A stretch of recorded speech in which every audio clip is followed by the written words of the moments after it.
Hi, and welcome to the video.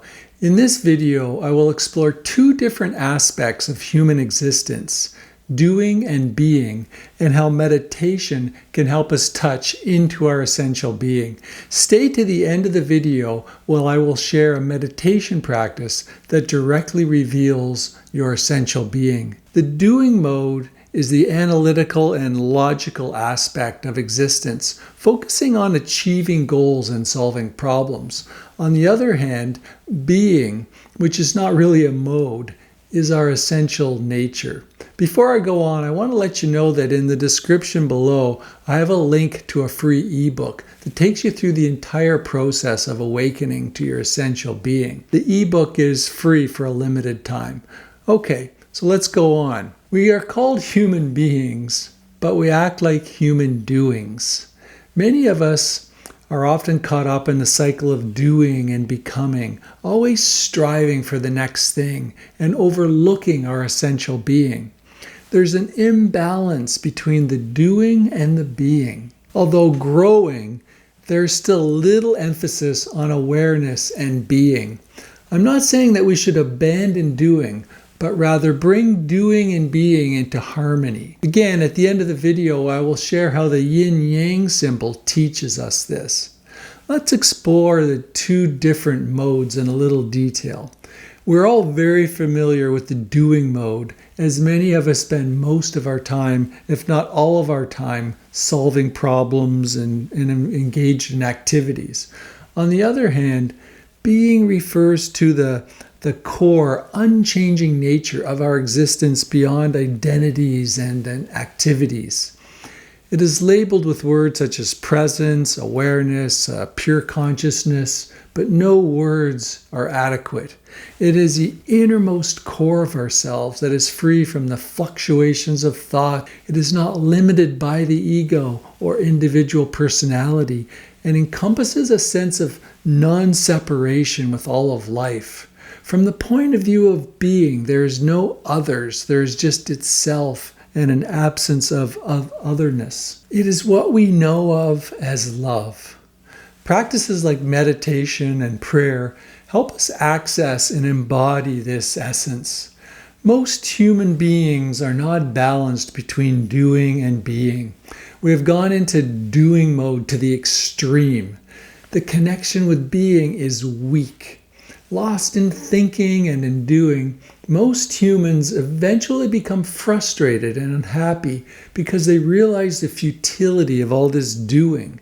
Because of this sense of unsatisfactoriness, or what the Buddha called dukkha, there's a longing to connect with something deeper and truer.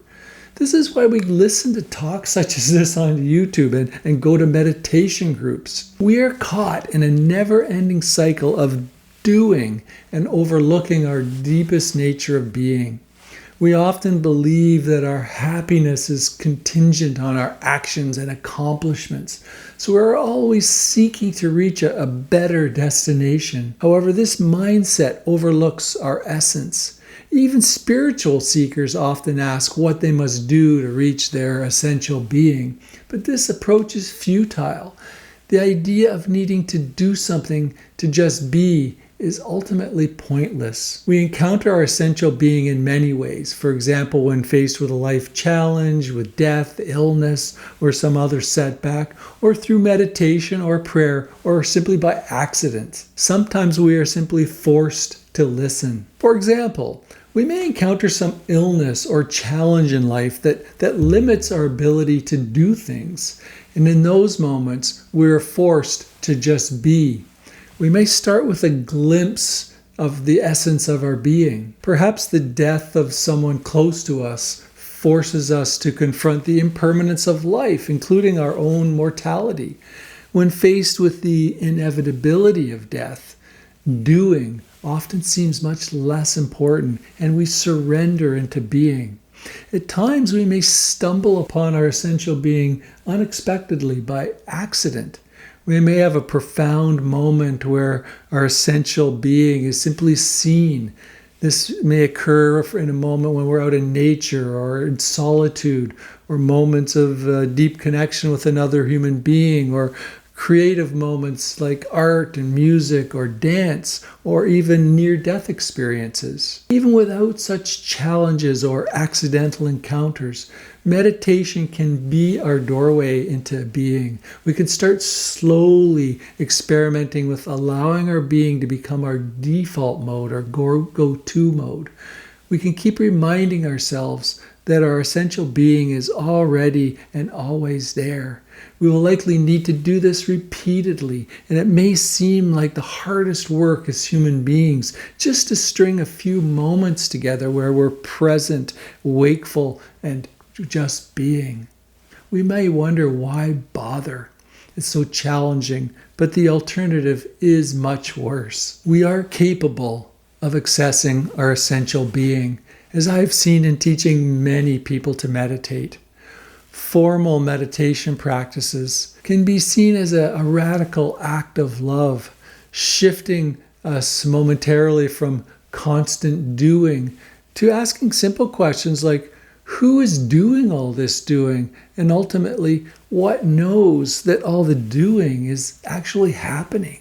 We can allow being to reveal itself simply by doing less. What if we considered the option of just doing less in our lives? For instance, when we wake up in the morning, we likely have a long to-do list, a lot of plans. But can we approach all those plans in a new way? Instead of feeling obligated, without a sense of compulsion, we can shift our focus from what we think we must do to what we really want to do next, and then what we really want to do after that, and so on, by letting go of the notion of having to do something, except for perhaps necessary tasks like eating or doing taxes.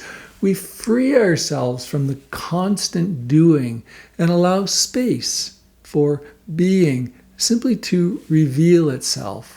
We often perceive our being as intermixed with the content of our experience. It seems like our being takes on the qualities and characteristics of experience.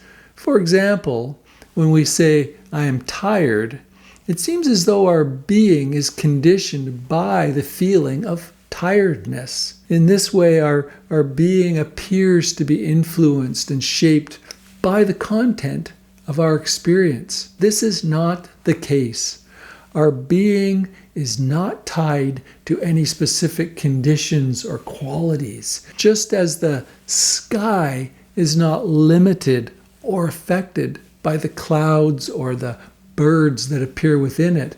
Our being is not limited or affected by the content of our experiences. Being remains untouched by the ever-changing flux and flow of our experiences. It is silent, transparent, still, quiet. It is beyond the fluctuations and instabilities of our daily experiences.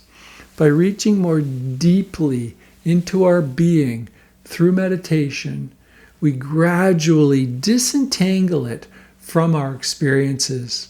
As the objects of experience fade, our being stands revealed in its true essence, free from the limitations and conditioning imposed by the content of our experiences. By recognizing the inherent nature of our being, we realize that our being is infinite and interconnected with all existence. This understanding is what we call enlightenment or awakening. This understanding is the truth of who we are beyond the surface level movements of life. With this awakening, we do not stop doing, but rather we balance doing and being. The yin-yang symbol represents this. The symbol consists of two interlocking shapes, one representing yin or being, and the other representing yang or doing. And within each shape, there's a small dot symbolizing the presence of the other energy within. The symbol teaches us that being and doing are not mutually exclusive, but rather complementary aspects of our existence. We can integrate moments of stillness and presence into our active lives and infuse our actions with awareness and wise intention by recognizing that both being and doing have value and are necessary for our overall well-being and fulfillment. We can avoid either extreme. We can find a kind of harmonious rhythm within the flow of life. I would like to offer you a guided meditation that directs us into seeing our true being nature. So allowing yourself to be fully present in this moment, no matter what you may be experiencing, noticing the simple fact that you are here in this moment, whether you're listening to this as a meditation, eating a meal, or walking, noticing that you are present in those experiences. Your presence or being is always and already there.